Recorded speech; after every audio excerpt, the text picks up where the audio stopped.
അപ്പൊ നമ്മൾ എവിടെയാ പറഞ്ഞു നിർത്തിയത്? അതിന് നമ്മൾ തുടങ്ങിയില്ലല്ലോ. എന്നാ തുടങ്ങി കഴിയാം. അതായത് ചേട്ടന്റെ കമന്റ്സിൽ വരുന്നത് കള്ളപ്പണം വെളുപ്പിക്കൽ സ്റ്റാർ എന്നൊക്കെയാ.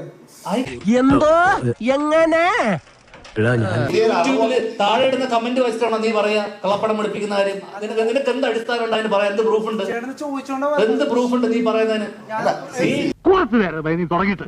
ഈ കൈ മുദ്ര കാണിക്കാൻ മാത്രമുള്ളതല്ല, തീർക്കും ഞാൻ ഇന്ന് തീർക്കും ഞാൻ. നിനക്ക് ഈ പ്രൊഡ്യൂസർമാർക്ക് ഇവിടെ ഇരിക്കുന്നവർക്കും ഇല്ലാത്ത വേദന എന്താണ് നിനക്ക്? വല്ലവന്റെയും 10 ചക്ര ഒരിക്കുന്ന കണ്ടിട്ട് ഭയങ്കര കടി തന്നെ.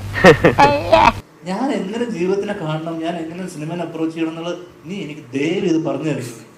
ചേടാ എവിടെ ചെന്നാലും ഒരു വക ആൾക്കാര് എന്തൊക്കെ അറിയണ്ടത്? നീ ജീവിതത്തിനെ വളരെ സീരിയസ് ആയിട്ട് നീ ചെയ്യുന്ന ജോലി സീരിയസ് ആയിട്ടല്ലേ കാണുന്നത്? അതേ സീരിയസ്നെസ്സോടെ ഞാൻ ജോലി ചെയ്തു.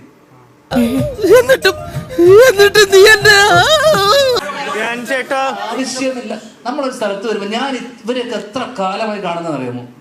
അൺപ്ലസന്റ് ആയിട്ടുള്ള ഒഫെൻസീവ് ആയിട്ടുള്ള ചോദ്യങ്ങൾ ചോദിക്കുന്നത് നിർത്തുക. എന്റെ വായിക്കാത്ത കയറിയിരുന്ന് വിടുവിച്ചാലേ ശരിയാവും. നിനക്ക് എന്ത് അടിസ്ഥാനം ഉണ്ട് അതിന് പറയാൻ? എന്ത് പ്രൂഫ് ഉണ്ട്? എന്ത് പ്രൂഫ് ഉണ്ട് നീ പറയുന്നതിന്? നീ താഴെ യൂട്യൂബിൽ കമന്റ് ഇടുന്ന ആൾക്കാരാണ് പറഞ്ഞിട്ടല്ലേ? നിനക്ക് എന്തെന്ന് അറിയാമോ ഇതിനെ കുറിച്ച്, സിനിമയെ കുറിച്ച്? ഇതൊക്കെ കേട്ടിട്ടേ എന്റെ മസിൽസ് വെട്ടി കേറിയിട്ട് വയ്യ. എടാ എന്തുകൊണ്ടാണ് എനിക്ക് ഇത്ര സിനിമ എന്നറിയാമോ?